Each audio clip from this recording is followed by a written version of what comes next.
கால் தானா? நான் இந்த கால் தான். நீனும் இந்த கால் தானே? ஆமாம். படிச்சு எப்படி? வழக்கம் போல் படிக்கவே இல்லை. நான் கொஞ்சம் பிட்டே எழுதி வச்சுருக்கேன். நானும் கொஞ்சம் வச்சுருக்கேன். மாட்டிக்கிடாமல் இருந்தால் நல்லது, இல்லைன்னா மாடுமைக்கு தான். சரி, நீ படிச்சிட்டியா? ஒழுங்கு படிக்கவே இல்லை. நீங்கள் படிச்சு வருது. நான் படிச்சிருக்கேன். என்ன பண்ண போகிறேன்னு தெரில, பார்க்கலாம். நம்மளோட குருவே இவ தானே? குட் மார்னிங்மா. எல்லாரும் அமைதியாக இருங்க.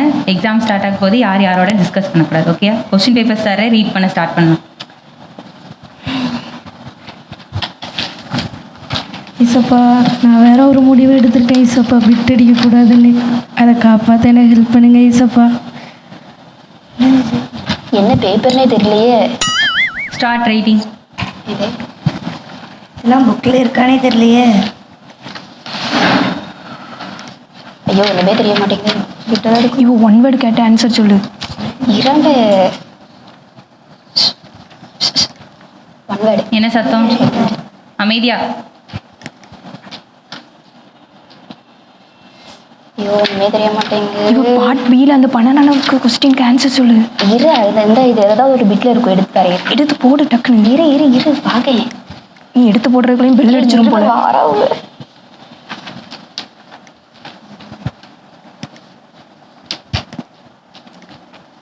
என்ன ஜெயந்தி, கிளிப்பா அழகா இருக்கு. அது என்ன பழக்கம் இது? அது ஒன்றும் இல்லை மேம், மாட்டிக்கிட்டேன். நல்ல பொண்ணு நினச்சிட்டு இருந்தேன். இப்படி எழுதிட்டு வந்திருக்கு. அது சாரி மேம். வாட்ச்ல வேறையா? அது என்னம்மா நீங்களே இப்படின்னா மற்றவங்களை என்ன சொல்றது? Sorry ma'am. உட்கார். எல்லா பிட்டும் போச்சு. ஒரு பிடிக்கா? ஓய் பிட்டா. இரு, நான் தர்றேன். வெயிட் பண்ணு. ஐயப்பா, இரு, நான் கர்ச்சிப்பில் பிட் எழுதி வச்சிருக்கேன்.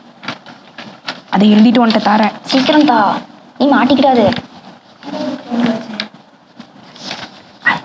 அது வரை இந்த பிட்டை வச்சு எழுதிட்டு இரு. லாஸ்ட் 1 hour தான் இருக்கு. நன்றி சேவியரே.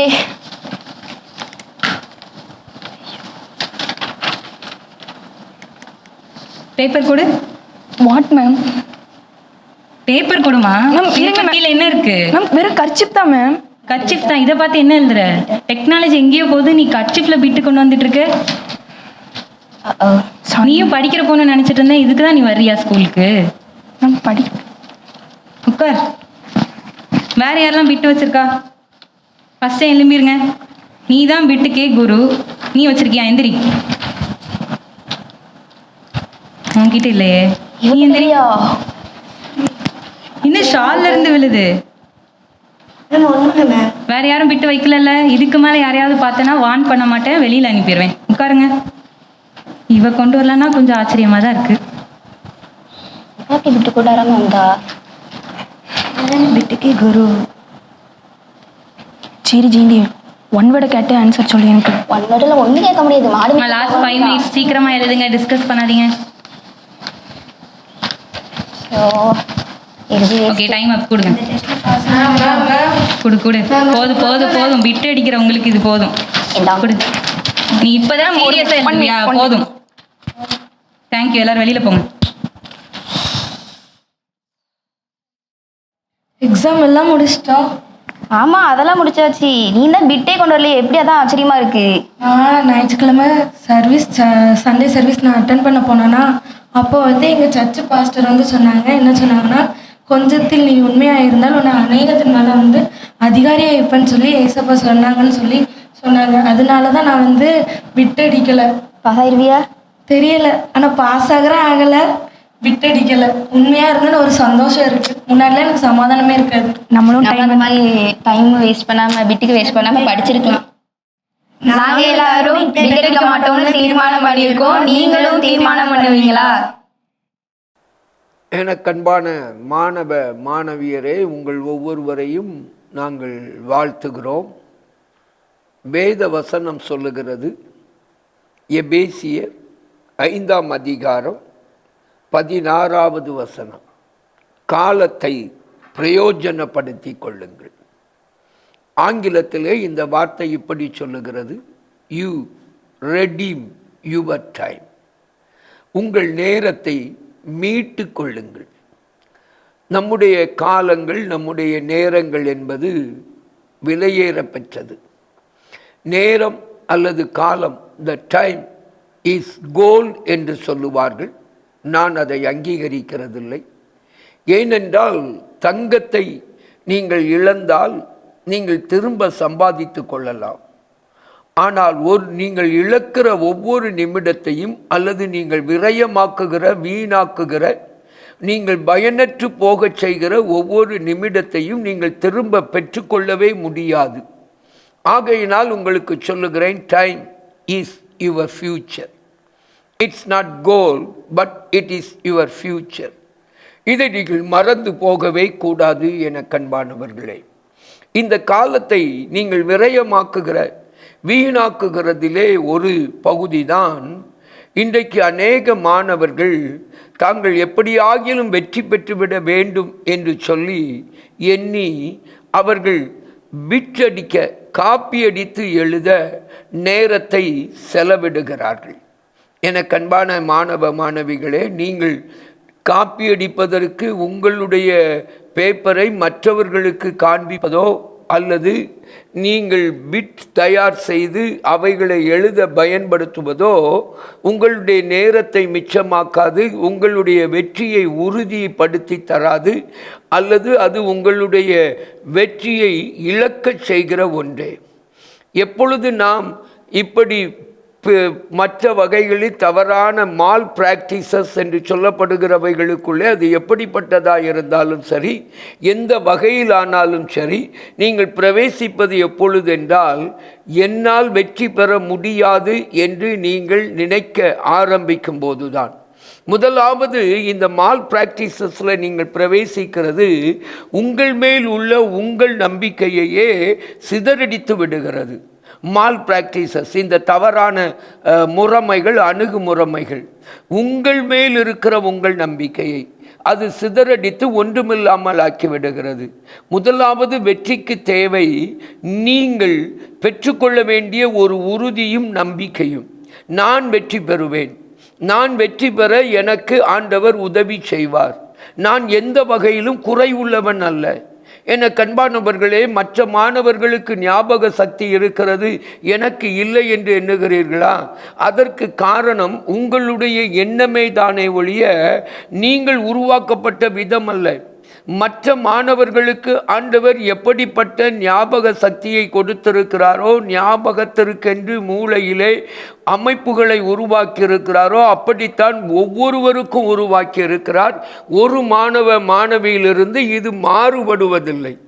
நீங்கள் இந்த தவறான அணுகுமுறைக்குள்ளே செல்லும் பொழுது நீங்கள் உங்கள் மேல் உள்ள நம்பிக்கையையும் உங்களுடைய ஆண்டவர் தந்திருக்கிற யுக்தி பலத்தையும் நீங்கள் சந்தேகப்படுகிறீர்கள். அதை நிறுத்துங்கள். அடுத்து, நேரம் எப்படி விரயமாகிறது?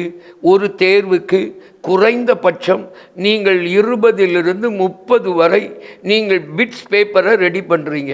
இப்படி ரெடி பண்ண போகும்போது ஒரு பேப்பருக்கு எவ்வளவு நேரம் ஆகும் அப்படின்னு மாணவர்களோடு கலந்துரையாடும் போது கேட்கும் பொழுது அவர்கள் சொல்லுகிறார்கள், குறைந்தபட்சம் ஒரு 10 மதிப்பெண் கேள்விக்கு நான் செலவிடுகிறது அரை மணி நேரம், அதை ஆயத்தம் பண்ண செலவிடுகிறேன். இப்படி நீங்கள் ஒரு 30 கேள்விகள் 30 காரியங்களுக்கு நீங்கள் ஆயத்தம் பண்ண நீங்கள் செலவிடுவது எவ்வளவு நேரம்? ஒரு 15 மணி நேரம். இந்த 15 மணி நேரத்தில் நீங்கள் அந்த 30 கேள்விகளை திரும்ப திரும்ப படித்து பாருங்கள். அந்த அரை மணி நேரத்தில் அந்த கேள்விக்கான பதிலை நீங்கள் குறைந்தபட்சம் 5 முறை நீங்கள் படித்து விடலாம். அந்த 5 முறை சத்தமாக உங்கள் செவி கேட்க படித்து பாருங்கள். உங்கள் நம்பிக்கை வளரும், நீங்கள் அதன் மேல் உறுதி கொள்வீர்கள். உங்களுடைய ஞானம், அறிவு, உங்களுடைய புரிந்து கொள்ளுதல் வளரும். ஆகையினால் அந்த முயற்சியை எடுங்கள்.